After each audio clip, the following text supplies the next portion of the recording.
మనం అనుకున్న టైం, మనం సెట్ చేసుకున్న టైం, లేకపోతే మనకు దేవునికి ఎంత సమయం అయితే ఇవ్వాలనుకున్న ఆ సమయం ఇచ్చిపోయిందనుకో ఏమైపోతుంది? మన హృదయం బయటికి పరితపించిపోతుంది. చూడండి, ఒక అరగంట గంట ప్రార్థన చేద్దామని వచ్చేవాళ్ళు 10 రోజుల వరకు వాళ్ళకి ఏది అసలు ఏం చేస్తున్నారో అర్థం కాలేదు. ఎందుకంటే వాళ్ళని ఏ మేలుబడి చేసింది చెప్పాలి. ఈ మాటలన్నీ మీకు బాగా అర్థమవుతాయి కదా. ఎందుకంటే నేను కొంచెం లోతుగా చెప్పాలని ఆశపడుతున్నాను. లోతుగా అంటే కొంచెం కఠినంగా. ఎందుకంటే మనం ఇంకా ఏదో పైన వెళ్ళిపోవడానికి సమయం మన దగ్గర లేదు. పౌలు గారు అంటారు, మన కాలంలో బట్టి చూస్తే మనం ఎలా ఉండాలండి? బోధించేవారుగా ఉండాలి. బోధించడం అంటే ఇక్కడ మైక్ తీసుకుని వచ్చి పాస్టర్ గారిని అలా పక్కకి వెళ్ళేసి బోధించమని కాదు. అంటే మీరు ఉన్న కుటుంబంలో కానీ, ప్రాంతంలో కానీ, మీ చుట్టుపక్కల దేవుడి గురించి చెప్పగలిగిన సామర్థ్యం మీకు కావాలి. ఇక్కడ నుండి అందరూ బోధిస్తారు. మీ ఇంటి పక్క నుంచి ఎవరు బోధిస్తారు? నేను బోధిస్తానా? మీ ఇంటి పక్కన ఉన్న దేవుని ఎరగని వారికి ఎవరు బోధిస్తారు? మీ కుటుంబంలో దేవుని ఎరగని వారికి ఎవరు బోధిస్తారు? మీరే బోధించాలి. మరి చెప్తున్నా, బోధించడం అంటే కేవలం ఏదో మన నోటి ద్వారా 4 మాటలు చెప్పేయడం కాదు, మన స్థితి బోధించాలి. అంతే కదా, మన ప్రవర్తనను బోధించాలి. దేవుని సన్నిధిలోకి వచ్చి నువ్వు ఏ వాక్యం వింటున్నావో ఆ వాక్యాన్ని నువ్వు పాటిస్తే ఆటోమేటిక్గా నువ్వేం చేయకుండా ఉండలేదు తెలుసా? దేవుని కొరకు జీవించుకోకుండా దేవుని సన్నిధికి అటువంటి మనసుతో రావాలి. ప్రసంగిలో చక్కని మాట ఉంటుంది. ఏముంటుంది? ప్రసంగి 5వ అధ్యాయం ఏముంటుంది? నువ్వు నీ దేవునైన యెహోవా మందిరంకి వెళ్ళినప్పుడు నీ ప్రవర్తన అంతకు జాగ్రత్తగా. ఎప్పుడు వచ్చిన తర్వాత రాకముందా? చెప్పాలందరూ రాకముందే మనం ఇంటి దగ్గర దేవుని మందిరానికి వచ్చుతున్నప్పుడు మనం చాలా జాగ్రత్తగా ప్రార్థనా పూర్వకంగా రావాలి. అప్పుడే మన జీవితంలో మారుతుంది, ప్రభావితం అవుతుంది.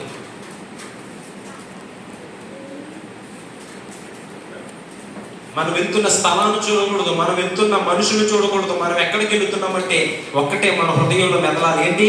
నేను దేవుని సమూహంలోకి వెళ్తున్నాను. అంటే ఈ మనసుతో ఎవరు వస్తారో వారిని నేను నిజంగా చెప్తున్నాను, దేవుడు వారిని విడిచిపెట్టడం. దేవుడు వారిని విడిచిపెట్టడం, అస్సలు విడిచిపెట్టినటువంటి వారిని. నీ ప్రతి పరిస్థితిని కూడా దేవుడు విడిచిపెట్టడు.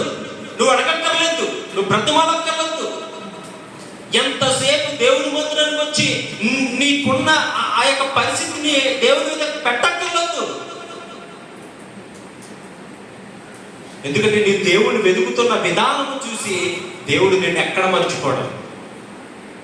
అందుకే చక్కని వాక్యం ఉంది కదా, నీ తల్లి మరిచిన, నీ తండ్రి మరిచిన, నేను నిన్ను ఒక నా తల్లి అని ఆదరించినట్టు నేను నిన్ను. ఈ వాక్యాన్ని ఎవరి కోసం? తన చట్టి బిడ్డను తన తల్లైనా మర్చినేమో కానీ నేను నా బిడ్డగా మర్చిపోను. ఈ వాక్యాలను మన కోసం అండి. ఈ వాక్యాలన్నీ మనం ఎందుకు నమ్మలేకపోతున్నామంటే ఆ వాక్యానికి అనుగుణంగా మనం జీవించలేకపోతున్నాం, కానీ నమ్మలేకపోతున్నాం. నమ్మకం ఎప్పుడు వస్తుందండి మనకి? ఎప్పుడు వస్తుంది నమ్మకం అండి? ఓకే, మామూలుగా మనకి క్యాజువల్గా చెప్పుకోవాలంటే నమ్మకం ఎప్పుడు వస్తుంది? మన ముందు మనం అనుకున్నది జరిగింది అనుకోండి, ఎంత వచ్చేస్తుంది నమ్మకం మనకి? చెప్పండి, ఎంతైనా వచ్చేస్తుంది. ఎందుకంటే మనం అనుకున్నది జరిగిపోయింది, అక్కడ చూసాం, కల్లారా విన్నాం. అది లోకంలో. కానీ దేవుడి దగ్గర నువ్వు ఎలా ఉండాలంటే, ఎటువంటి నమ్మకం ఉంచాలంటే, నా దేవుడు చెప్పండి చేస్తాడు. లోకమేమో అవదంటది, కానీ దేవుడేమో ఎవరి మాట నమ్మదా? నిజమేనా? ఈరోజు ఈ మాట మీ అందరు నిజంగా చెప్తున్నారా? లోకం నీ పరిస్థితిని చూసి ఎగతాళి చేస్తుంది, కానీ దేవుడు నీ భవిష్యత్తును చూసి మెచ్చుకుంటాడు. అంటే లోకము దృష్టికి దేవుని దృష్టికి చాలా తేడా ఉంటుంది. నా తలంపులు మీ తలంపుల వంటివి కావు, నా ఆలోచనలు మీ ఆలోచన వంటివి కావు. మీ పట్ల నేను కలిగి ఉన్న ఉద్దేశంలో ఆకాశము కంటే ఉన్నతమైనవి. కానీ కానీ ప్రాబ్లం ఎక్కడొస్తుందంటే మనం ఎక్కువగా ఎక్కడ ఉంటాం? లోకంలో ఉంటాం, అంటే బయట ఉంటాం. దేవుని మందిరంలో ఎంతసేపు ఉంటామండి? ఇప్పుడంటే 40 రోజులు మరి మీరు ఎందు నిమిత్తం కూడుకున్నారో నాకు తెలియదు. ఈ 40 రోజుల యొక్క ఉద్దేశం ఏంటో నాకు తెలియదు, నిజం చెప్తున్నాను నేను. ఎందుకంటే ఈ రోజుల్లో చూసినట్లయితే, ఈ రోజుల్లో నేను విమర్శించట్లేదు, పరీక్షించుకోమని చెప్తున్నాను. ఈ రోజుల్లో చూసినట్లయితే 100% ఈ 40 రోజుల ప్రార్థన ఒక ఆచారం అయిపోయింది. ఏమైపోయింది చెప్పండి? ఏమైపోయింది? ఆచారం అయిపోయింది. 80%, ఎక్కడో ఒక 20% కూడా ఎక్కువే, 20% ఆచరణలోకి వెళ్ళడానికి ప్రయత్నం చేస్తారు. చూసారా? ఆచారానికి ఆచరణకి ఒక అక్షరమే తేడా. అంటే కొంతమంది ఆచరణ ప్రతి సంవత్సరము జరుగుద్ది కదని వెళ్తారు. ప్రతి సంవత్సరము ఇటువంటి ఇదిగో శ్రమ, ఏమంటారు మీరు? ఏమంటారు? అదేనా? ఎవరికి శ్రమ అంటే ఇందాక అడగాలనుకున్నానమాట. ఎవరికి శ్రమ చెప్పాడు యేసయ్య అంటే ఎక్కడైనా మాట చూపించాడు. అయితే మన కొరకు శ్రమ పొందాడు. కానీ యేసయ్య ఇదిగో నా శ్రమలు చూడండి అని ఎక్కడని చెప్పాడా? నా శ్రమలను పాటించండి ఎక్కడని చెప్పాడా? నా శ్రమను చూసి మీరు దుఃఖపడండి, ఏడవండి అని ఎక్కడ చెప్పాడా? పైకి అంటారు కదా అయినా లోక సువార్త 23 అధ్యాయంలో అంటారు, యెరూషలేము కుమార్తెలారా, కుమారులారా, నా కొరకు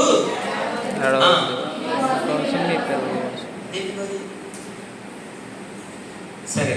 నేను ఒక ప్రశ్న అడుగుతాను మిమ్మల్ని. ఈ 40 దినాలు ఏ ఉద్దేశంతో మీరు దేవుని మందిరానికి చేరి ప్రార్థిస్తున్నారు?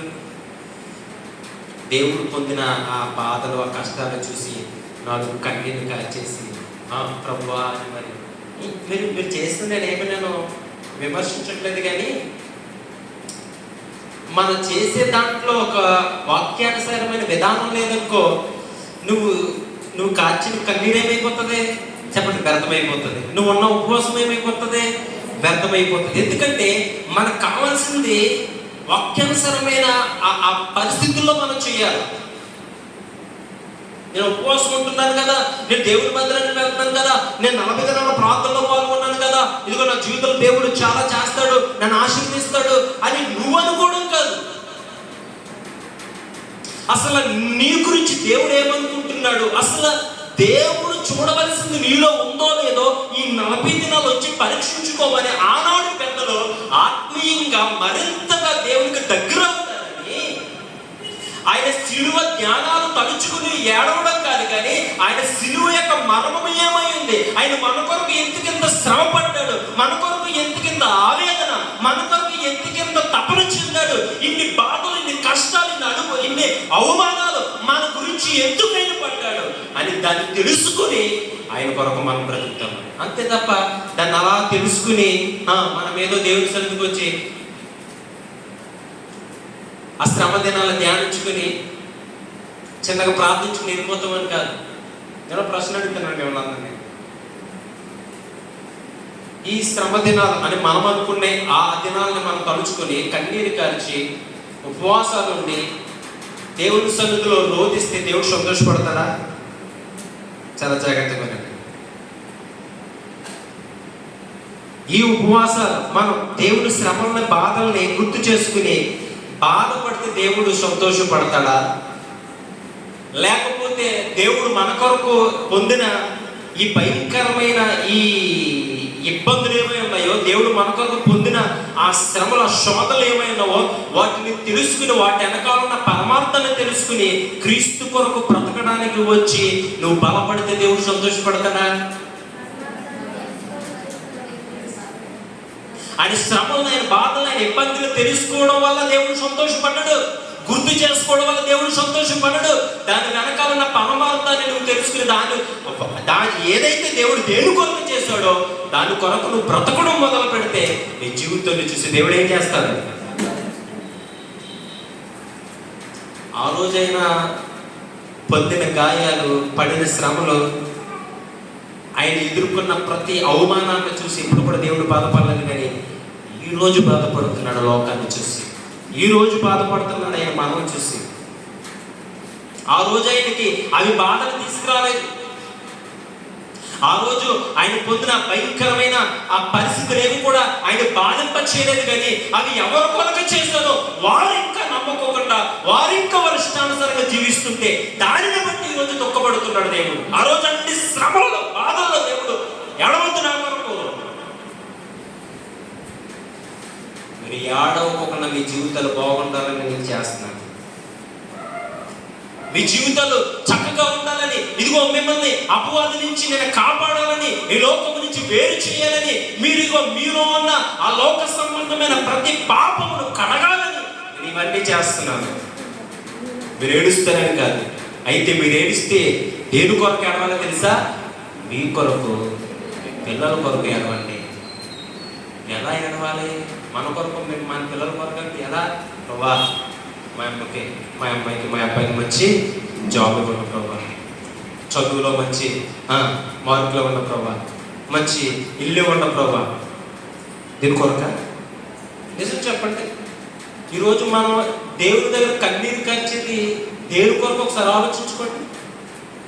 ఈరోజు మనం ఉపవాసం ఉంటే ప్రార్థించే ప్రార్థనలో ఎంత శాతము దేవునిలో బలపడాలి, దేవునిలో జీవించాలి, దేవుని కొరకు నేను నా జీవితాన్ని నేను సమర్పించుకోవాలి, దేవుని యొక్క నిత్య జీవితాన్ని, పరలోక రాజ్యాన్ని స్వతంత్రించుకోవాలని ఎంతమంది కన్నీరు కలుస్తున్నారో, ఎంతమంది ఈ లోక భోగముల కొరకు, లోక సౌకర్యాల కొరకు, లోక సంపదల కొరకు, లోకంలో ఉన్న సంతోషాల కొరకు దేవుని సన్నిధిలో కన్నీరు ఖర్చుకోరు లేరా? కార్చడం తప్పని నేను అనట్లేదు, కానీ అదే మన ప్రార్థన జీవితం అయిపోతుంది. అవునంటారు కదంటారు. అదే మన ప్రార్థన జీవితం అయిపోతుంది, అదే మన విశ్వాసం అయిపోతుంది, అదే మన యొక్క దేవుడి దగ్గర మన భక్తి అదే అయిపోతుంది, మన భక్తికి పునాది అదే అయిపోతుంది. మనం ఈరోజు దేవుని సన్నిధికి వచ్చే విధానం మీరే కాదండి. ఈరోజు లోకంలో చాలా మందిని చూస్తే ఎందుకు దేవుడి దగ్గరకు వస్తున్నారంటే వారి అవసరతల కొరకు వస్తున్నారు, వారి ఇబ్బందుల కొరకు వస్తున్నారు. ఒక వ్యక్తి కన్నీరు కలుస్తున్నాడంటే, ప్రభువా నన్ను నీలా మార్చేయ్యా, నా కొరకు అయ్యా నువ్వు పొందిన గాయాలు, మీరు పడిన శ్రమలో, మీరు కార్చిన రక్తమును అయ్యా నేను గుర్తు చేసుకుంటున్నాను. నా జీవితాన్ని ప్రభా ఇదిగో నీకు అర్పిస్తున్నాను. ఇదిగో ప్రభా నన్ను, నా కుటుంబాన్ని, నా బిడ్డలు ప్రభా ఇదిగో నీ రాజ్యమునికి ఇదిగో నన్ను సమీపం చేయండి, నా బిడ్డలు, నన్ను, నా కుటుంబాన్ని రక్షించండి, నీ రాకడకు సిద్ధపరచండి.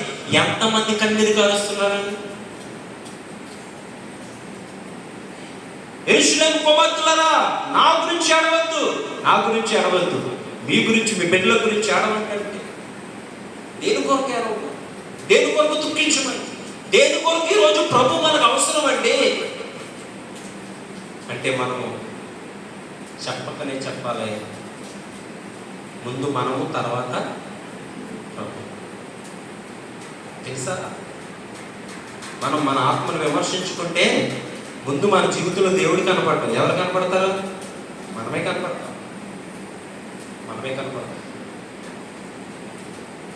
అందుకు ఈ 40 దినాలు ఏ ఉద్దేశంతో చేస్తారో దానిని బట్టే ప్రతిఫలం వస్తుంది సుమా.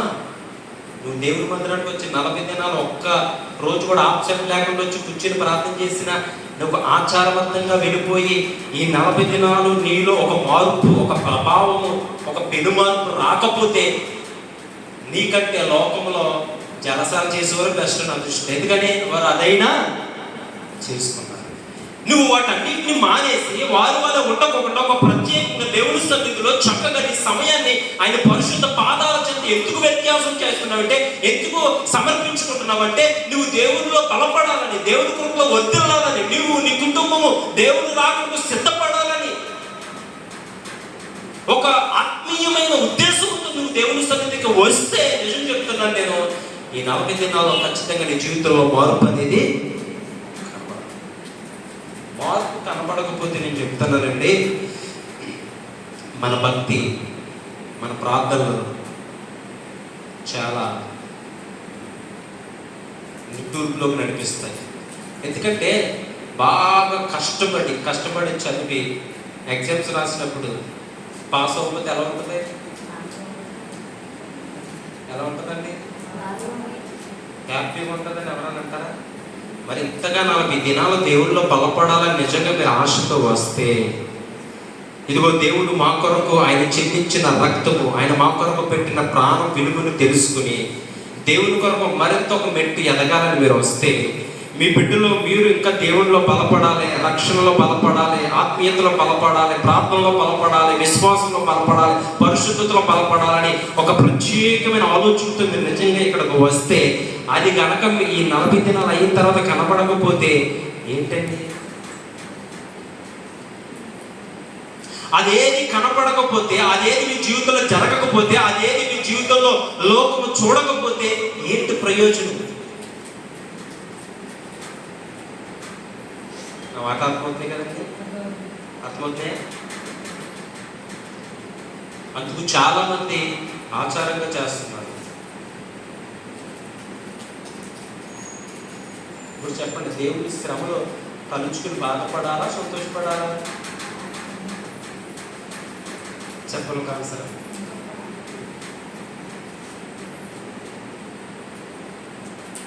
దేవుని శ్రమలో తలుచుకుని బాధపడాలా, సంతోషపడాలా?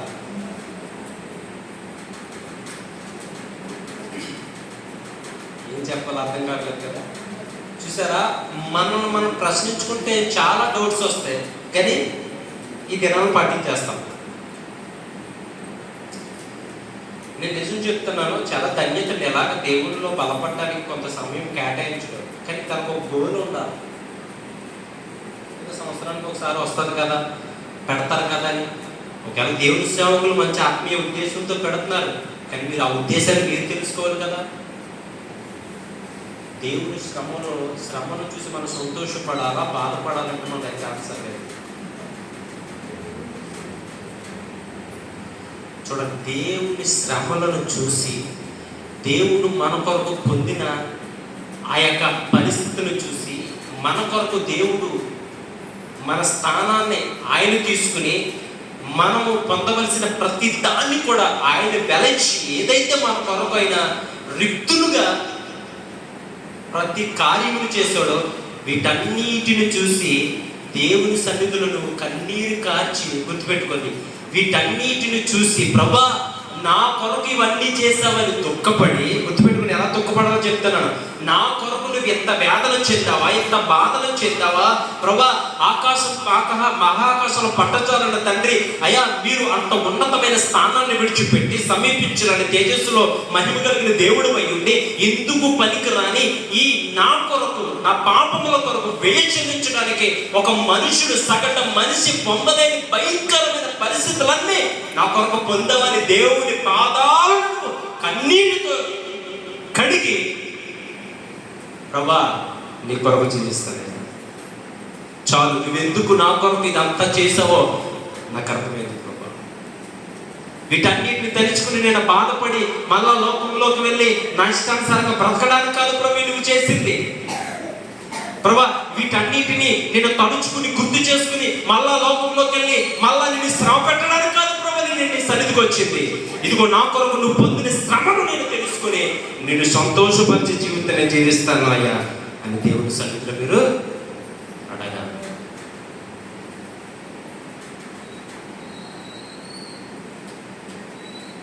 నువ్వు నా కొరకు ఎంత శ్రమను పొందావు కాబట్టి ఇదిగో ప్రభా ఈ రోజు నుంచి నేను నిన్ను సంతోషపరుస్తాను, నేను సంతోషపరుస్తాను. కానీ విచారం ఏంటంటే ఈరోజు కూడా మనం దేవుణ్ణి సంతోషపరచడం దానికంటే ఎక్కువగా ఏం చేస్తున్నాం? అప్పుడు కాదు దేవుడు శ్రమ పొందుతా, ఇప్పుడు శ్రమ పెడుతున్నామని, ఇప్పుడు సిలువ వేస్తున్నామని. ఇప్పుడు శుక్రవారాన్ని ఇప్పుడు మనకు వస్తుంది కదండి, దేవుడు సిలువ వేసిన రోజున ఏ రోజు అన్నారు? ఏంటంటే తెలుగులో చెప్పండి. దేవుడు సిలువ వేసిన రోజు మంచి శుక్రవారం. దేవుడిని అంత ఘోరాతి ఘోరంగా ఒక నరహంతకుని కూడా అలా చేయరు ఏమండి. ఒక నరహంతకుని, ఒక దేశ ద్రోహిని కూడా అలా చేయరు.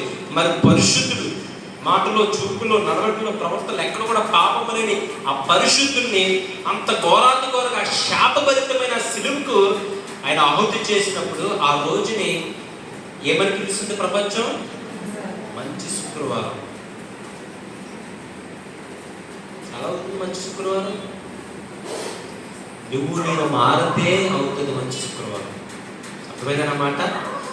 నీవు నేను మారితే అవుతుంది మంచి శుక్రవారం. యాక్చువల్ అది మంచి శుక్రవారం ఎలా ఉంది? అంత బాధలు, అంత వేదన, అంత రక్త సిద్ధమైపోయి, ఇదిగో చెమట రక్తంతో కాలి, అంత ఆ భయంకరమైన ఆ మర్రు టెండలో నీ కొరకు నా కొరకు ఆ సున్నితమైన దేహం కలిగిన ఆ ప్రభువు స్వరూపము, సొగసు లేకుండా ఒక భయంకరమైన పరిస్థితుల్లో ఉన్న ఆయన చూసి సంతోషించే దినమండి అది. ఆనందించే దినమా? హ్యాపీ డే అనేది. కానీ అనొచ్చంట ఎప్పుడు తెలుసా? నువ్వు నేను మారితే. చూడండి, నీవు నేను మారితే ఆ రోజు నిజంగా అవుతుంది మంచి శుక్రవారం. ఎందుకు తెలుసా? మనల్ని మంచోళ్ళు చేయడానికి, మనల్ని పరిశుద్ధులు చేయడానికి, మనల్ని బాగు చేయడానికి, మనని ఈ లోకం నుంచి వేరు చేయడానికి, మన దేవునికి దగ్గర చేయడానికి, పరలోక రాజ్యానికి మనల్ని నడిపించడానికి ఆయన ఇవన్నీ చేశాడు. కాబట్టి వీటిని కనుక మనం పొందుకుంటే ఆ రోజు దేవుడు ఈ రోజు కొరకు ఆ రోజు దేవుడు చేశాడు. ఆ రోజు సిలువలో ఆయన బాధపడలేదు, బాధపడ్డా. ఈరోజు ఏదో వాక్యం చెప్పాలనుకుంటున్నాను, అది ఎందుకు దేవుడు నేను సిద్ధపడి చెప్పట్లేదు. ఆల్రెడీ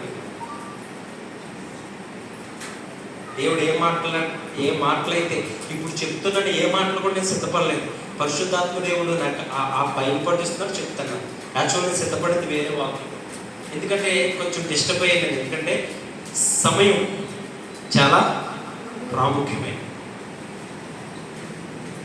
సరే చూడండి, దేవుడు ఆ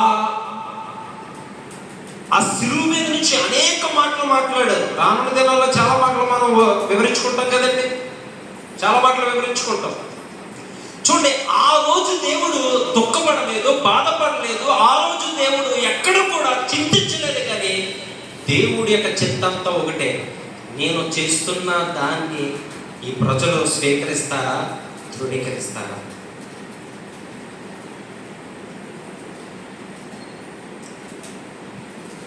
ఈరోజు ఈ నా బాధలు, ఈ నా శ్రమలు, ఈ నా కష్టాలు, ఈ నా వేదన ఎందుకంటే మనల్ని దేవుడు ఏం చేయడానికి?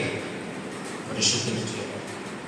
అందుకే దేవుడు వాక్యం సాగిస్తుంది అని అంటాడు, నా నిమిత్తం ఏడవద్దు, చెప్పండి కోసం. మరొకసారి చెప్తాను ఆ మాట. ఆ మాట గుర్తు చేయమని దేవుడు చెప్పాడు. ఒకసారి ఆ మాట చదువుదామా?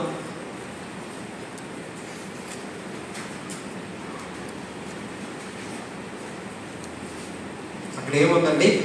గొప్ప జనసమూహమును ఆయన గురించి రొమ్ము కొట్టుకొనుచు దుఃఖించుచున్న చాలా మంది స్త్రీలను ఆయన వెంబడించి. చూడండి, చాలా మంది స్త్రీలు ఆయన వెంబడించారంట. ఎలా వెంబడించారంటే దుఃఖించుచు, చాలా మంది స్త్రీలు రొమ్ము కొట్టుకొనుచు దుఃఖించుచు చాలా మంది ఆయన వెంబడించారు. ఈరోజు బహుశా ఆ గుంపులో నీవు నేను ఉన్నామేమో. రొమ్ము కొట్టుకుంటున్నావు ఓకే, దుఃఖిస్తున్నావు ఓకే, ఉపవాసం ఉంటున్నావు ఓకే, దేవుని సన్నిధిలో చాలా సమయం ఇచ్చిస్తున్నావు ఓకే. కానీ దీని వలన నీ జీవితంలో ఏదైనా ప్రయోజనం కలుగుతుందా? మార్పు కలుగుతుందా? ప్రభావం కలుగుతుందా? దేవునికి దగ్గర అవ్వగలుగుతున్నావా? దేవుని స్వరూపం నీలోకి వస్తుందా? దేవుడు నీ గురించి ఏం చేస్తాడో అది తెలుసుకుని లోకంలో ఆ రీతిగా నువ్వు బ్రతకగలుగుతున్నావా? రొమ్ము కొట్టుకుంటున్నారంట, దుఃఖిస్తున్నారంట. అప్పుడు యేసు వారి వైపు తిరిగి, యెరూషలేము కుమార్తెలారా, నా నిమిత్తం ఏడవకండి, మీ నిమిత్తము, మీ పిల్లల నిమిత్తము ఏడవండి. మీ నిమిత్తము.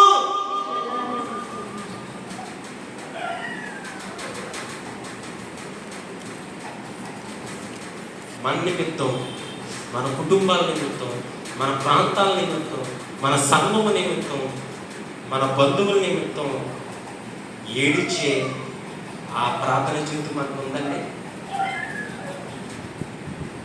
ఏడవాలంట. ఏమని ఏడవాలంటే వాక్యం సెలవిస్తుంది,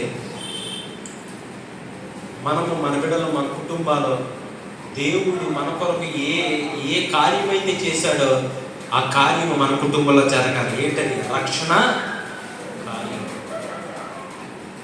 మన బిడ్డల నిమిత్తం, మన నిమిత్తం ఏమని అడగాలంటే, ప్రభా ఇదిగో ప్రభా నీ కొరకు ఇదిగో మేము జీవిస్తాం, నీ కొరకు మేము నిలబడతాం, మీ కొరకు మేము బ్రతుకుతాం.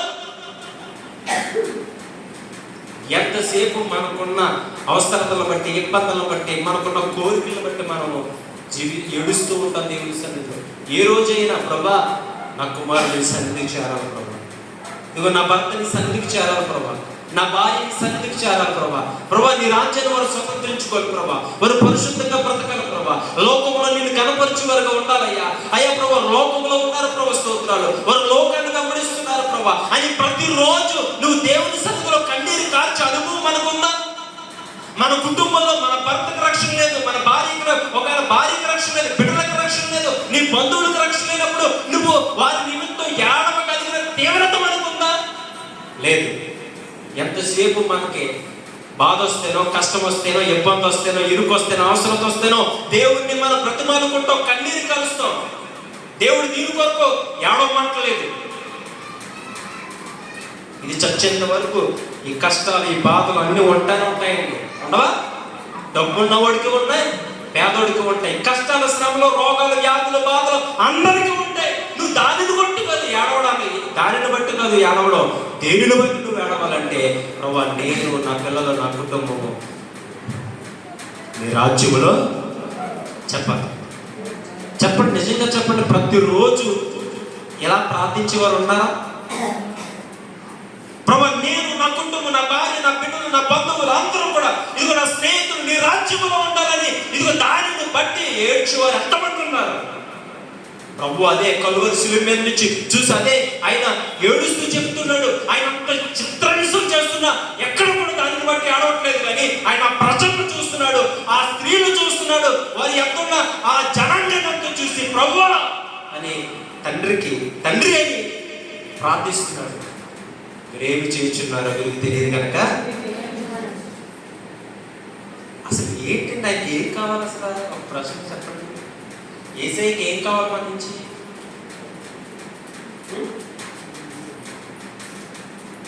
దేవుడికి ఏం కావాలండి మన నుంచి? అంత భయంకరమైన పరిస్థితుల్లో కూడా మన గురించి ఆలోచిస్తున్నాడు అంటే అసలు ఏం కావాలి ఇంకా మనకి? నేను అంటున్నాను, పోయి ఏముంది మనలో? ఏముందని నేను అంతగా మన కొరకు పరితపించిపోతున్నాడు?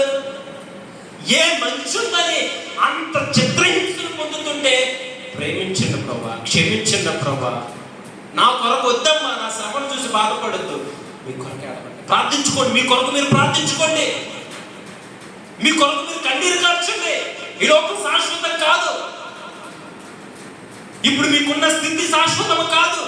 ఒకరోజు రాబోతుంది దేవుడు రాకడా, ఒకరోజు రాబోతుంది దేవుని యొక్క రాజ్యము. దాంట్లో మీరు అందరూ ఉండాలని ప్రార్థన చేయడం, ఏడవండి, కన్నీరు కార్చండి.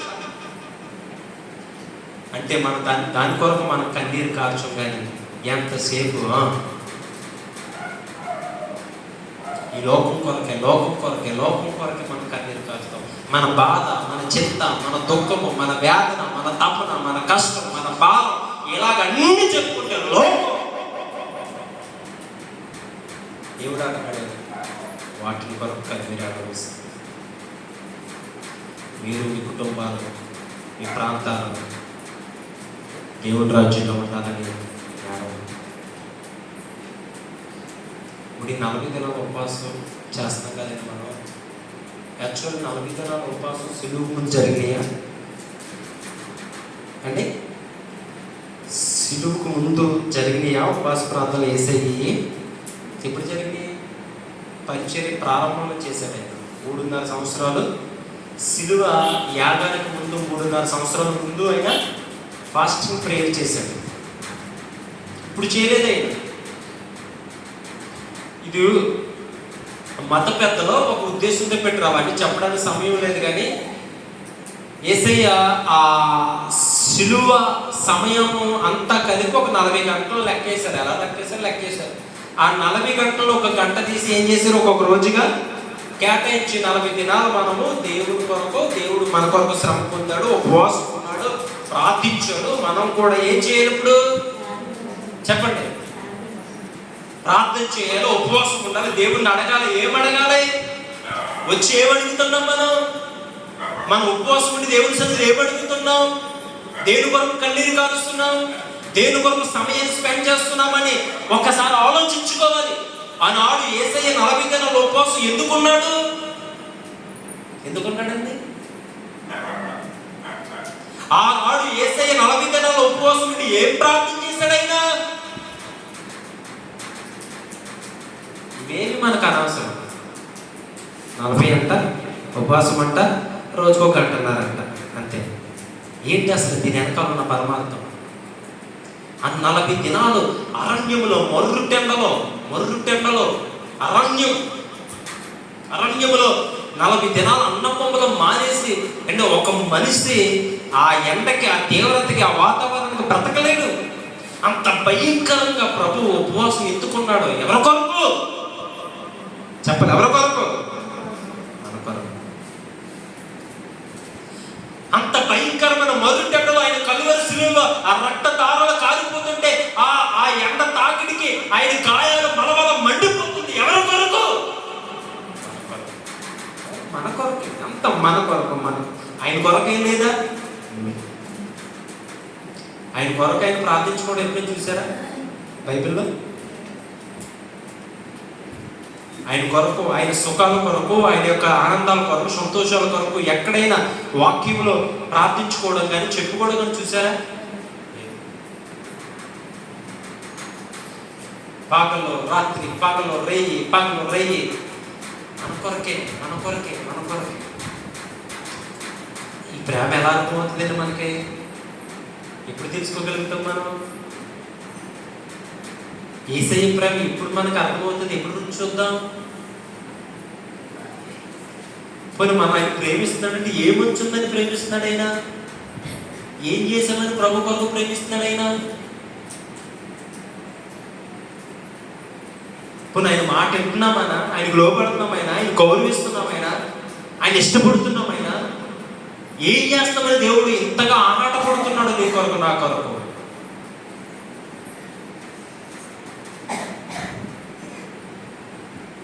దినాలు ఈ రోజు ఇక్కడ కూర్చున్న ప్రతి ఒక్కరు ఆ రోజు దేవుడు 40 దినాలలో చేసిన ప్రార్థనలో నీవు నేను కూడా ఉన్నాం, తెలుసా? ఆ రోజు దేవుడు 40 దినాలు ఆ అరణ్యంలో ప్రార్థించిన ప్రార్థనలో ఈ రోజు ఇప్పుడు మనందరం కూడా ఉన్నాం, తెలుసా? మన కొరకు ఆ రోజు దేవుడు ప్రార్థించాడు. ప్రభా, వీరి కొరకు నేను సిద్ధపడుతున్నాను, వీరి కొరకు నేను సిలువ ఎక్కబోతున్నాను, వీరి కొరకు నేను అనేక అవమానాలను పొందబోతున్నాను, వీరి కొరకు నేను అనేక పరిస్థితులు ఎదుర్కోబోతున్నాను, వీరి కొరకు నేను ఒక మనిషిగా లోకంలో ఒక దరిద్రుడిగా బ్రతకబోతున్నాను. ఎవరి కొరకు? నీ కొరకు, నా కొరకు అని ఆయన 40 దినాల ఉపవాసం నుండి ప్రార్థించి, ప్రభా నీ ప్రజల కొరకు అని ఆయన ప్రార్థిస్తూ సిద్ధపడుతున్నాడు సిలువ యాగానికి.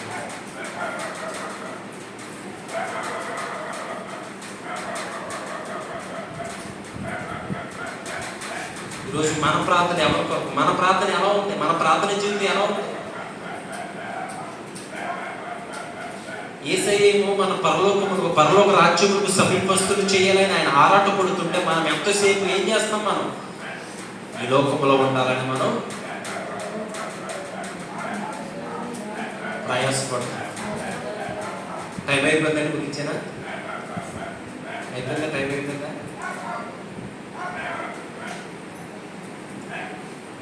అందుకు గుర్తుపెట్టుకోండి,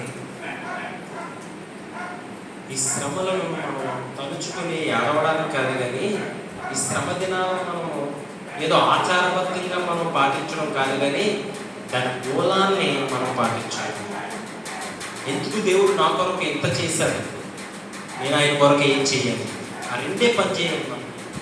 నా కొరకు దేవుడు ఎందుకు ఎంత ఎంత ఎంత కార్యాన్ని చేశాడు, ఎంత ప్రేమను నాపై చూపించాడు, ఎందుకు దేవుడు నా కొరకు ఇన్ని కార్యాలు చేశాడు, నేనేం చేయాలి ఆయన కొరకు, నేను ఎలా జీవించాలి ఆయన కొరకు, నేను ఎలా బ్రతకాలి ఆయన కొరకు అని మనం దేవుడి కొరకు సిద్ధపడడం కొరకు. కానీ ఈ దినాలు మరి దేని కొరకు కాదు, ఏదో దేవుడి సన్నిధికి వెంటనే ప్రార్థించుకుంటే మన దేవుడు దీవిస్తాడు అన్న భ్రమలో మనం చేయలేదు.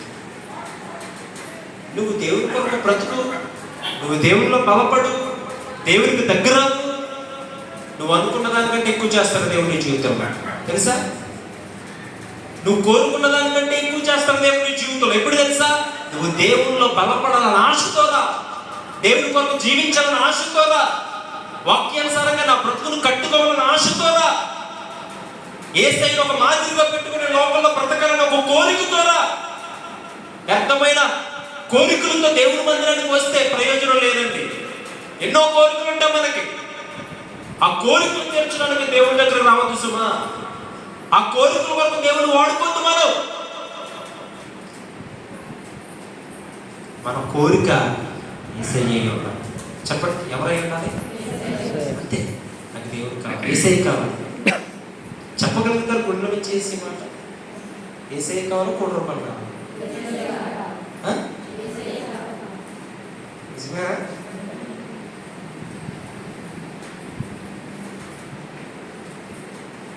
నిజమేనా ఈ మాట? కోటి రూపాయలు వద్దా? వద్దా? ఈరోజు ఎంతమంది ఈ మాటకి ఏకేపించారో వారందరినీ ఎవరు చూశారు? ఇప్పుడు ఓకే అన్నారు. బయటికి వెళ్ళిన తర్వాత దేవుడు ఆ పరిస్థితులు కూడా మిమ్మల్ని ఏం చేస్తాడో తెలుసా? పరీక్షిస్తాడు. మత్తయి సువార్త 4వ అధ్యాయంలో దేవుడు అదే ప్రభువుని పరీక్షించాడు. ఆత్మచేత ఆయన అరణ్యానికి కొనుక్కోబడ్డాడు. దేని కొరకు?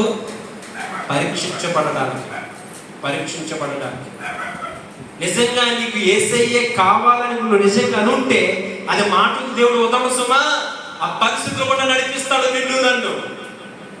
నువ్వు ఎంత నష్టపోయినా నేను న్యాయము తప్పను, నీతి తప్పను, పరిశుద్ధతను పోగొట్టుకొని, యథార్థతను పోగొట్టుకోనని నువ్వు ఎంత నష్టపోయినా, ఎన్ని బాధలు కష్టాలు నీ మీదకి పడి వచ్చినా కానీ నేను ఇవేమి కోల్పోను, నా యేసయ్య నాకు ముఖ్యమని నిజంగా నువ్వు నిలబడతావో లేదో దేవుడు చూస్తాడు. యేసయ్య కావాలంటే అది మాటతో అయిపోయేది కాదు. నష్టపోవాల్సి వస్తుంది, అవమానాలు పొందవలసి వస్తుంది, ఇబ్బందులు ఎదుర్కోవాల్సి వస్తుంది, శోధనలు ఎదుర్కోవాల్సి వస్తుంది. అందుకు నేను ఏం చెప్తానంటే రాత్రికాల సమయంలో యేసయ్య ఆ రోజు 40 దినాలు ఉపవాసం ఉన్నది. ఎక్కడికి వెళ్ళి ఉన్నాడు? నేను ముగిస్తాను. ఎక్కడికి వెళ్ళి ఉపవాసం ఉన్నాడండి ఆయన? ఎక్కడికి వెళ్ళి? అరణ్యం దేనికి సాదృశ్యం తెలుసా? దేనికి సాదృశ్యం తెలుసా? చెప్పుకుంటారు కదా. అరణ్యం లోకానికి సాదృశ్యం. దేనికి సాదృశ్యం? లోకానికి సాదృశ్యం అరణ్యం. అంటే ఇప్పుడు మనం ఎక్కడ జీవిస్తున్నాం? లోకంలో జీవిస్తున్నాం. అంటే అరణ్యములో యేసయ్య, లోకానికి సాదృశ్యమైన అరణ్యములో యేసయ్య ఒక ప్రత్యేకమైన జీవితం జీవిస్తున్నాడు. ఆయన ఏ జీవితం అండి? ఒక ప్రత్యేకమైన జీవితం. దేవునితో ఒక మంచి సత్సంబంధం కలిగి ఉన్నాడు. ఆయన కొరకు బ్రతకడానికి, ఆయన కొరకు జీవించడానికి, ఆయన రాజ్యంలో చేరడానికి యేసయ్య మనకు ఒక మాదిరిగా ఉన్నాడు. ఆయన అరణ్యం అనే లోకంలో ఒక ప్రత్యేకమైన ప్రార్థనా జీవితాన్ని కలిగి ఉండి లోక ఆశలు అన్నింటిలో కూడా జయించడానికి సిద్ధపడుతున్నాడు. ఆయన ఈరోజు మనం ఈ ఉపవాస ప్రార్థనలు ఎందుకు తెలుసా? ఎందుకు దేవుని సన్నిధిలో ఎలాగ ఉపవాసం అని మనం ప్రార్థిస్తున్నాం తెలుసా? రానున్న దినాల్లో అనేక వాటిని మనం ఏం చేయాలా? ఎదుర్కోవాలి. ఉపవాసం తర్వాత తెలుసు కదా యేసయ్య ఏం ఎదుర్కొన్నాడు? చివరికి ఒక మాట చెప్పి మేము ముగిస్తున్నాను. యాక్చువల్ నేను ఈరోజు మత్తయి సువార్త 4వ అధ్యాయం చెప్పాలనుకున్నాను, కానీ సమయం మనకు సరిపోదని నేను చెప్పలేదు. ఎందుకంటే కనీసం ఒక గంట ఉండాలి. చూడండి, మత్తయి సువార్త 4వ అధ్యాయంలో యేసయ్య అరణ్యంలో ఉపవాసం ఉన్నాడు కదా. ఇప్పుడు అరణ్యం అంటే లోకానికి సాదృశ్యం కదా. అరణ్యం అంటే లోకానికి సాదృశ్యం కదా. ఇప్పుడు లోకంలో యేసయ్య ఏం చేస్తున్నాడు చెప్పండి? ఒక ప్రత్యేకంగా జీవిస్తున్నాడు. లోకంలో యేసయ్య ఏం చేస్తున్నాడు? ప్రార్థనాపూర్వకంగా ఉన్నాడు. లోకంలో యేసయ్య ఏం చేస్తున్నాడు చెప్పండి? నశించిపోతున్న ఆత్మల కొరకు సిద్ధపరచబడుతున్నాడు. బలపరచబడుతున్నాడు. లోకంలో యేసయ్య ఏం చేస్తున్నాడు? తండ్రి చిత్తం చేయడానికి బలపరచబడుతున్నాడు. లోకంలో యేసయ్య ఏం చేస్తున్నాడు? ఇదిగో అపవాదిని జయించడానికి దేవుని ఆత్మను బలపరుచుకుంటున్నాడు. లోకంలో యేసయ్య ఏం చేస్తున్నాడు? ఆ 40 దినాల ఉపవాస ప్రార్థనలో యేసయ్య యొక్క తీవ్రత ఏంటంటే దేవుని రాజ్యం కట్టాలని సిద్ధపరచుకోవడం. ఏంటి 40 రోజులు నీ జీవితంలో నువ్వు కలిగిన ఉద్దేశం? అంత మ్యాటర్ ఉందండి, అంత మ్యాటర్ ఉంది.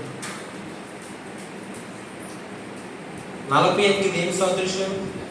40 పరీక్షకి సాదృశ్యం. దేనికి? సిద్ధపాటుకు సాదృశ్యం. అరణ్యంలో 40 సంవత్సరాలు ఇశ్రాయేలు ప్రజలు ఏం చేశారు? ఊరికే తిరగలేదా? దేవుడు తిప్పాడు. డైరెక్ట్గా తీసుకుంటే వాళ్ళు ఉన్న మంచి మంచి గుణాలన్నీ బయటకు వచ్చేవి కాదు. మనలో కూడా ఉంటే మంచి మంచి గుణాలు అవి ఎప్పుడు వస్తాయి చెప్పండి? ప్రతికూల పరిస్థితుల్లో బయటకు వస్తాయి. అన్ని పోతే దేవుడు సూపర్ అలాగే అన్నారు వాళ్ళు. సూపర్ అన్నారు ఎప్పుడు? ఐగుప్తు నుంచి బయటకు తీసుకొచ్చిన తర్వాత. ఎప్పుడైతే వారికి ఒక ప్రతికూలత వచ్చిందంతో దేవుడు ఏమైపోయాడు చెప్పండి? జీరో అయిపోయాడు. అంటే దేవుడు పరీక్షిస్తాడు మనల్ని, సాతాను శోధిస్తాడు. పరీక్షకి శోధనకి చాలా తేడా ఉంది. అయితే పరీక్ష ఎలా వస్తుందంటే శోధన ద్వారానే.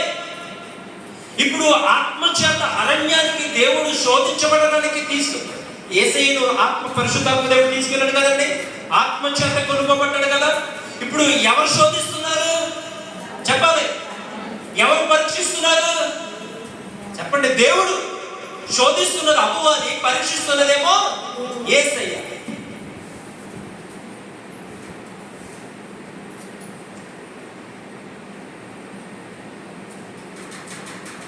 అందుకు 40 దినాలు ఆ రీతిగా సిద్ధపడి ఎప్పుడైతే శోధకుడు యేసయ్య ఎదురుగుండా వచ్చాడో, చివరిగా ముగిస్తాను నేను పెంచడానికి. ఎప్పుడైతే ఆ శోధకుడు యేసయ్య ముందుకు వచ్చాడో చూడండి, మొట్టమొదటి మాట ఏం మాట్లాడాడు అక్కడ?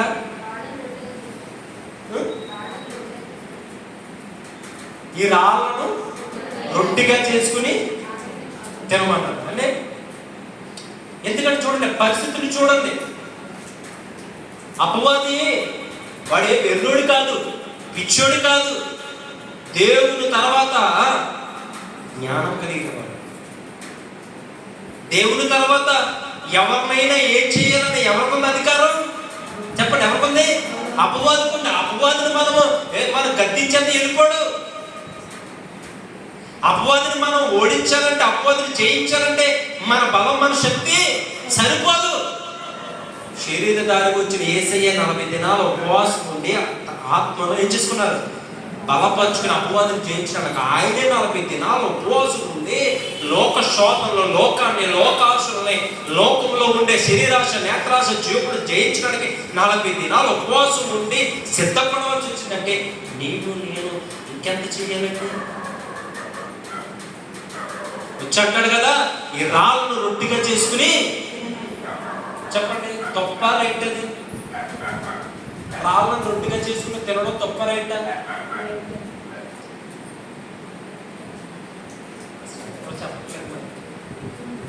చెప్పట్లేదా? లేకపోతే ఏం చెప్పాలో తప్ప రైట్? రాళ్ళను రొట్టిగా చేసుకుని తినడం. వేసే ఫాస్టింగ్ డేస్ అయిపోయినాయా?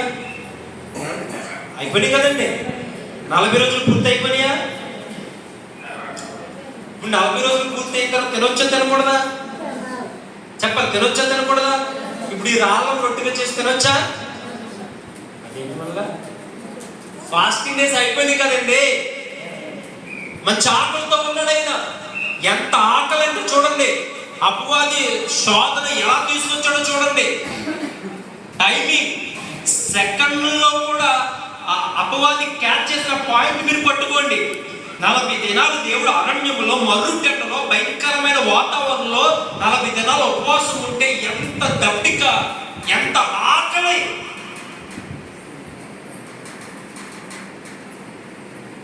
ఎంత ఆకలి. అది శరీరధారిగా ఉన్నాడు చూడండి, మనకు తెలుసు.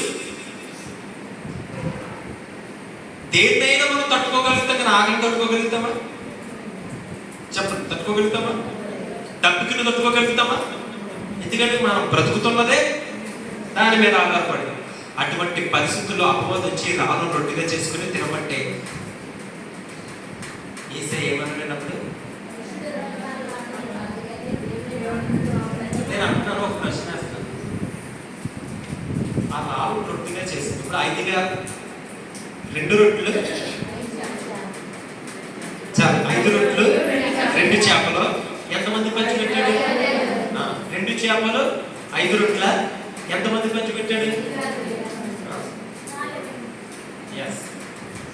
మరి ఇటువంటి కార్యం చేసిన ఆయన రాళ్ళ రొట్టెలుగా చేసి తినగలడా లేదా? ఎందుకు తినలేదు? నాకు టైం లేదు కదండి. చాలా చాలా మనం దీన్ని వర్ణించుకుంటే మన దినచర్యలో అపవాది చేతుల్లో ఎన్నిసార్లు మనము పట్టబడుతున్నాం మనకు అర్థమవుతుంది. ఎన్నిసార్లు మనము అపవాదిని లొంగిపోతున్నాం మనకు అర్థమవుతుంది. ప్రార్థన జీవితం ఉంటుంది, ఉపవాస ప్రార్థన ఉంటుంది, వాక్య ధ్యానం ఉంటుంది, సంఘ ప్రార్థన ఉంటుంది, దైవిక క్రైస్తవుని చెప్పుకుంటాం. కానీ ఎన్ని మార్లు మనం అపవాది చేతుల్లో మనం బలైపోతున్నాం తెలుసా? వచ్చి అంటాడు కదా, ఈ రాళ్ళు రొట్టెలుగా చేసుకుని తిను.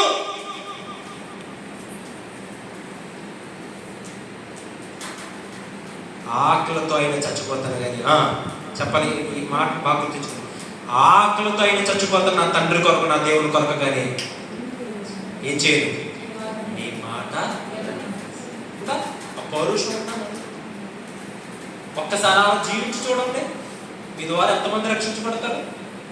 ఒక్కసారి అలా జీవించి చూడండి, మీ కుటుంబంలో ఎన్ని పెనుమార్పులు సంభవిస్తాయో. అలా జీవించి చూడండి. ఆ కింద వచనాల్లోనే ఉంటది, గలిలయ, నఫ్తాలి. చూడండి ఒకసారి ఆ వాక్యం.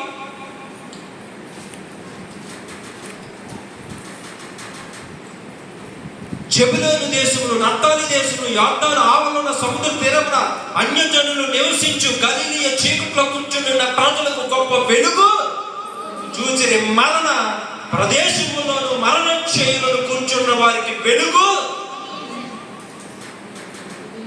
నువ్వు కూడా అలాగే నిలబడి దేవుని కొరకు నువ్వు కూడా అటువంటి కార్యాలు చేయగలుగుతావు. అంటే పెద్ద పెద్ద సేవకులు, పెద్ద పెద్ద పేరు ప్రఖ్యాతంగా వచ్చిన వాళ్ళ వల్ల జరిగింది అనుకుంటున్నారా? లేదు. ఎవరు దేవుని కొరకు నిలబడతారో, దేవుని కొరకు జీవిస్తారో, దేవుని కొరకు దేనినైనా విసర్జిస్తారో వారి వల్ల దేవుడు భీకరమైన కార్యాలు చేస్తారు. నేను చచ్చిపోతాను కానీ నువ్వు చెప్పిన పని మనుషుడు రొట్టె వలన కాదు కానీ చెప్పాలి, దేవుడు నోట నుంచి వచ్చు. నేను ఒకసారి ఒక విషయం ఆలోచించాను. అంటే మన భోజనం మానేద్దామా? అన్నపమ్మలు మానేద్దామా? కొంతమంది ఇలా కూడా వాక్యాన్ని అర్థం చేసుకునేవారు మానేద్దామా? మనుషుడు రొట్టె వల్ల కాదంట, వాక్యం వల్ల. ప్రతిరోజు వాక్యం చదవండి, అన్నం భోజనం ఏమీ లేదు ఈ రోజు నుంచి అని పాస్టర్ గారి నుంచి వాక్యం చెప్పారంటే రేపు నుంచి ఒకరు వస్తారు ఇక్కడికి. మరి యేసయ్య మాట అలాగే ఉంది. మరి మనుషుడు రొట్టె వలన కాదు, దేవుని నోట నుంచి వచ్చే ప్రతి మాట వలన. అంటే దాని అర్థం ఏంటో తెలుసా? ఈ జీవితంలో దేవుడు మాట ఎలా ఉండాలి? అన్నిటికంటే చెప్పండి, ప్రాముఖ్యంగా ఉండాలి. నీ జీవితంలో దేవుని మాట అన్నిటికంటే ప్రాముఖ్యంగా ఉండాలి. నీ జీవితము అన్నిటికంటే ఎక్కువగా ప్రాధాన్యత దేవునికి ఇవ్వాలి. నీ జీవితంలో ఎక్కువ దేవుడి యొక్క ఆ యొక్క దేవుడికి సంబంధించినవి కనబడితే నీ జీవితం ఖచ్చితంగా ఏమవుతుంది? అనేకులకి దేవుని కారణమా. మనుషులు రొట్టె వలన దేవుని మాట వలనంటే ఒక్క విషయంలో మనం అర్థం చేసుకుంటే మన జీవితంలో ఉన్నతమైన ప్రాధాన్యత దేవుడికి మనం ఇచ్చినప్పుడు ఆయన మనల్ని బ్రతికింపజేస్తాడు. అంటే ఆహారం తినొద్దని కాదు, ఏ సమయంలో ఏ సందర్భంలో నీకేం కావాలో, ఏది అవసరమో, ఎప్పుడు నీకేది ఇవ్వాలో అది ఆయన ఇస్తాడు. ఎప్పుడంటే నీ జీవితంలో వాక్యం ఉన్నప్పుడు.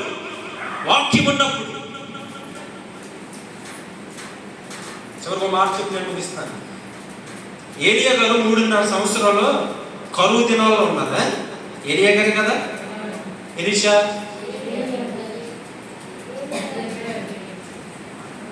బాగా చెప్పాలి. ఎలీషా, ఏలియా.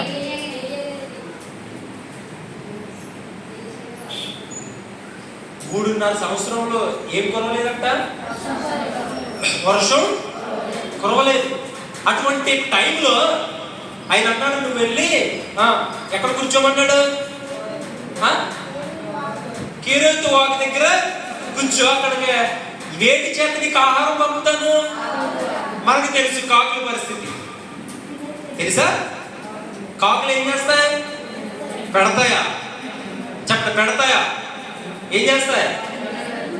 కానీ దేవుని మాట చూడండి, దేవుని మాట వలన బ్రతుకుతాడంటే అర్థం చూడండి. దేవుడు మాట చెప్పాడు, ఏం ఆలోచించలేదు, ఆయన కూర్చున్నాడు. నువ్వు దేవుని మాటకు అనుకూలంగా జీవిస్తే, నువ్వు దేవుని మాటకు లోబడితే, అర్థమవుతుందా? దేవుని మాటకు నువ్వు నమ్మితే, విశ్వసిస్తే ఆ రీతిగా నీ జీవితంలో కార్యాలు దేవుడు చేస్తాడు. దేవుడి మాటను నమ్మాడు, జీవింపు చేశాడా లేదా? పంపించాడా లేదా? చెప్పండి. దేవుడు మాటకు నువ్వు లోబడితే గుర్తుపెట్టుకోండి, నిన్ను పాడు చేసే వారు కూడా ఏం చేస్తారు? వాక్ చేస్తాను, ఏం చేస్తాను. అక్కడితో అయిపోయిందా? మళ్ళీ దేవుడు అంటున్నాడు, వాక్ ఎండిపోయింది. మళ్ళీ ఏమంటున్నాడు ఇప్పుడు? సరిపోతూ చెప్పండి. ఆ ప్రాంతానికి వెళ్ళి అక్కడ నేను ఒక బెదవరాలకి ఈ కొరకు ఈ మాటలు మీకు అర్థమవుతున్నాయా?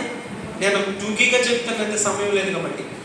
ఇక్కడేమో కాకుల చేత పంపుతాడు. కాకులు తీసుకొచ్చే పద్ధతి కాదని ఆయనకి తెలుసు, కానీ దేవుడు మాటలను నమ్మి ఉన్నాడు. పోషించబడ్డాడు లేదా? ఇప్పుడేమో కరువు ముదిరిపోతుంటే ఎక్కడికి వెళ్ళమన్నాడు? ఒక విధవరాల దగ్గరికి, భర్త లేని విధవరాల దగ్గరికి. ఇప్పుడు ఆమె పరిస్థితి ఏంటి? ఆ రోజుకున్న ఆ కొద్ది పిండి, ఆ కొద్ది నూనె, ఒక అప్పము 2 అప్పములు వేసుకుని కుమారుడు ఇద్దరు తిని చచ్చిపోయే పరిస్థితి. సరే, ఈ భయంకర కరువులో నువ్వు పలానా ఇదిగో పెద్ద ఆయన దగ్గరికి వెళ్ళు, లేదా పలాయన అధికారి దగ్గరికి వెళ్ళు, లేదా పలాయన ఆయన దగ్గర ఇదిగో సమృద్ధి ఉంది, ఆయన దగ్గరికి వెళ్ళి కరువు ప్రాంతంలో నువ్వు పోషిస్తానని చెప్తున్నాడు దేవుడు. దేవుడు మాట అలా ఉండాలి. మనుషుడు రొట్టె వలన కాదు, దేవుడు నోట నుంచి వచ్చి ప్రతి మాట వలన బతికడానంటే, ఆ మాట మీద నీకు విశ్వాసం ఉంటే, ఆ పరిస్థితులను నువ్వు ఏం చేయాలి? ప్రక్కన పెట్టాలి. దేవుని మాటను నమ్మాలి. పరిస్థితులు చూస్తే ఎలా ఉన్నాయి? దేవుని మాటను నమ్మడానికి ఆవిష్కారం లేదు. ఏంటయ్యా? విధవరాల దగ్గరికి నేను పోషించబడేది ఏమంటదు? లోకం ఏమంటది? ఎంత హేళన చేస్తుంది? చేస్తుందో చేయదా? ఆ విధవరాల ఇంటికి వెళ్ళి తింటే లోకం ఏమవుతుండదు ప్రభు? వారికే ఈ కరువు ప్రాంతంలో, ఈ కరువు పరిస్థితుల్లో వారికే ఉన్నాదో లేదో ఇవేమి ఆలోచించలేదు. పోషించబడ్డారా లేదా? ఆవ పోషించబడ్డారా లేదా? ఎలా జరిగింది ఇదంతా? మనుషుడు రొట్టె వలన కాదు. అంటే దేవుని వాక్యం మన జీవితంలో ఉంటే, మనలో ఉంటే, ఈ పరిస్థితి అంతా కూడా ఏమైపోతుందో తెలుసా? నువ్వు బాగుండమే కాదు, నీ ద్వారా అనేకులు నువ్వు దీవించబడటమే కాదు. ఏరియా ఒకటి దీవించబడ్డా? ఎవరు దీవించబడ్డారు? ఆ కరువు దినాల్లో పెద్ద పెద్ద అధికారులు, రాజులేమో అలమటించిపోయారు, ఆహారం కొరకు పరితపించిపోయారు. విధవరాలు శుభ్రంగా ఏం చేస్తుంది? మనస్ఫూర్తిగా తిరిగి పడుకుంటుంది. దేవుడి సేవకుడు ఒక్కడే కాదు, అక్కడ దేవుడు మాటలు పెట్టడం వల్ల ఆశీర్వాదం. ఎవరు? అక్కడ విధవరాలు కూడా అది. మనుషుడు రొట్టె వలన కాదు, దేవుని మాట వలన బ్రతుకుతాడు. నేను నీ మాట చావనైనా చచ్చిపోతాను, కానీ నా దేవుడు చెప్పిన మాటే. ఇది యేసయ్య 40 దినాలు ఉండి, 40 దినాల ఉపవాసం ఉండి, ప్రార్థన చేసి, బలపడి, ప్రత్యేకంగా జీవించింది దేని కొరకు అనుకుంటున్నారు? ఈరోజు మనం ఏం చేద్దామని ఆయన తలుచుకుని ఆనందిద్దామా? ఆయన తలుచుకుని సంతోషిద్దామా? ప్రభా నా పేరట నువ్వే చేసి అన్నీ దేవుడి మీద అన్ని వేసేద్దామా? లేదు. ఆయన ఏం చేశాడు, ఆయన ఎలా నడిచాడు, ఆయన ఏమి చేయమన్నాడు, ఎలా జీవించమన్నాడు, ఎలా బ్రతకమన్నాడో అలాగ మనం చేయడానికి ఒక ప్రత్యేకమైన సమయాన్ని కేటాయించుకుని ఇక్కడికి వచ్చి మనం ఏం చేస్తున్నాం? ఇలా చేస్తే ఏమవుతుంది? ఆచారం అవుతుందా? అవును. ఇలా చేత ఆచారం అవుతుంది. ఇలా చేత ఆచారం అవుతుంది. ఇంకా చెప్పుకోవాలంటే ప్రభు మిమ్మల్ని చూసి ఏం చేస్తాడు? సంతోషం, ఆనందిస్తాడు. ఆ రోజు ఆయన పొందిన శ్రమలు, ఆయన పొందిన గాయాలు, ఆయన పొందిన ఇబ్బందులు, ఒకవేళ ఆ రోజు ఆయన దేహాన్ని ఆయన్ని గాయం చేయొచ్చు, బాధపరచొచ్చు, కానీ ఈరోజు ఎందుకు ఆయన చేశాడంటే ఈరోజు మనందరము ఇలాగ మారాలని చేశాడు. కాబట్టి ఈరోజు మనం చూసి దేవుడు ఏం చేస్తాడు? ఉందామా దేవుడు సంతోషాన్ని తెచ్చే ఆ జీవితం మనం జీవిద్దామా? కొద్ది మాటలు దేవుడు దీవించి ఆశీర్వదించుకుందాం.